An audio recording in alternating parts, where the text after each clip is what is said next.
గులాబీ విషమ పరీక్షను అధిగమించాలని ఎత్తులు కాంగ్రెస్ బీజేపీని ఢీకొనేలా ప్రచార వ్యూహం నేరుగా ప్రజల వద్దకు వెళ్తున్న కేసీఆర్ ప్రజాస్వామ్యం కోసం పేరిట ప్రచారం కాంగ్రెస్ తో మోసపోయింది చాలంటూ నినాదం గౌరవప్రద సీట్లు గెలిస్తేనే నిలబడే ఛాన్స్ అధికారంలో ఉన్నప్పుడే సారు కారు 16 అని నినదిస్తే గెలిచిన సీట్లు 9 ఇప్పుడు అధికారం లేదు అధికారంలోకి వచ్చిన కాంగ్రెస్ 5 గ్యారంటీలు అమలు చేసిన దూకుడుతో ఉంది గతంతో పోలిస్తే పుంజుకున్న బీజేపీ మోదీ గ్యారంటీతో ముందుకు పోతోంది మరోవైపు పార్టీ నాయకులు కారు దిగేస్తున్నారు టికెట్ ఇచ్చిన తర్వాత కూడా తూచ్ అంటూ అభ్యర్థులు జంపు చేస్తున్నారు లోక్సభ ఎన్నికల్లో సత్తా చాటకపోతే ఉన్న ఎమ్మెల్యేలను నిలుపుకోవడం కష్టమే దశాబ్ద కాలం పాటు తెలంగాణలో ఏకఛత్రాధిపత్యంగా హవా నడిపించిన భారత రాష్ట్ర సమితికి ఎదురైన విషమ పరీక్ష ఇగో ఇది ఇప్పుడు ఈ రాబోయేటువంటి పార్లమెంట్ ఎన్నికల్లో కనీస సపోర్టు అంటే కనీస సీట్లు గెలవకపోతే అత్యంత గడ్డు పరిస్థితిని బీఆర్ఎస్ పార్టీ ఎదుర్కొంటుంది నో డౌట్ ఇక అయితే ఇంకొక విషయం ఏంటంటే ఇప్పుడు టీఆర్ఎస్ పార్టీ పూరాగా కూడా ఖతం కావద్దు సుమా ఎందుకంటే మళ్ళీ ఈయన పెద్దపాము వస్తుంది కైలాసంలో పెద్దపాము వస్తుంది భారతీయ జనతా పార్టీ అది వచ్చి ఇక్కడ కూర్చుందంటే ఇక మనం పీక్కోలేక చస్తాం అందుకోసమే టీఆర్ఎస్ పార్టీ కనీసం 1-2 సీట్లన్నా గెలవాలని ఇతర పార్టీలలో ఉన్నటువంటి ప్రజాస్వామ్యవాదులు అనుకుంటారు కనీసం 1-2 అన్న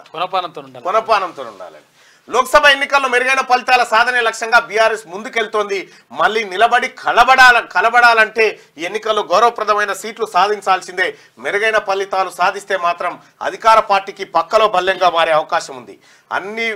స్థానాల్లోనూ వీలైనంతగా పోటీ పడాలని కొన్ని స్థానాల్లో మాత్రమే చావోరేవో అన్నట్టుగా సర్వశక్తులు వడ్డాలని సంకల్పించింది అయితే అందుకే ఆ పార్టీ అధినేత కేసీఆర్ చెమటోడుస్తున్నారు వాస్తవానికి కూడా ఇప్పుడున్న పరిస్థితిలో బీఆర్ఎస్ పార్టీ ఎక్కడ గెలిచే అవకాశం ఉంది బీఆర్ఎస్ పార్టీకి ఒకే ఒక్క అవకాశం ఉండే అది మెదక్ సీట్లో గెలిచేటువంటి అవకాశం ఉండే కానీ ఆ అవకాశం కూడా క్రమంగా తగ్గిపోతూ ఉంది బీఆర్ఎస్ పార్టీ అసలు ప్రధాన పోటీదారు స్థాయి నుంచి వెళ్ళిపోతూ ఉంది ఆదిలాబాద్ గెలిచే పరిస్థితి లేదు నిజామాబాద్ గెలిచే పరిస్థితి లేదు కరీంనగర్ గెలిచే పరిస్థితి లేదు ఖమ్మం అయితే అసలే గెలవది నల్గొండ గెలవది ఆ తర్వాత భువనగిరి గెలవదు ఆ తర్వాత మల్కాజ్గిరి గెలవదు సికింద్రాబాద్ గెలవదు నగర్ కర్నూలు గెలిచే పరిస్థితి లేదు RS Praveen Kumar 3rd place ఉన్నాడు అక్కడ మహబాద్లో కాంగ్రెస్ వర్సెస్ బీజేపీ మధ్యనే ఉన్నది పంచాయతీ ఇట్లా ఎక్కడ చూసినా కూడా భారతీయ జనతా పార్టీ లేదంటే కాంగ్రెస్ పార్టీ అభ్యర్థులే కనిపిస్తారు కానీ బీఆర్ఎస్ గెలిచే అవకాశాలు చాలా తక్కువ ఉన్నాయి సో ఇది అత్యంత అంటే కేసీఆర్ తన రాజకీయ జీవితంలో ఎదుర్కొంటున్నటువంటి అత్యంత విషమ పరీక్ష ఇది ఎందుకంటే చావో రేవో ఇప్పుడు ఇందులో 1-2 సీట్లు గెలిచి మెరుగైన ఫలితాలు కనిపించకపోతే ఉన్న ఎమ్మెల్యేలు కూడా జంప్ అంతే ఉన్న ఎమ్మెల్యేలు కూడా జంప్ అవుతారు నో డౌట్ ఆడిగా ఇక కేసీఆర్ ఏకాగ్గా మిగిలిపోతాడు ఎప్పుడైతే ఎట్లా మన ఇట్లా తిప్పితే మళ్ళీ ఈడికే వచ్చినట్టుగా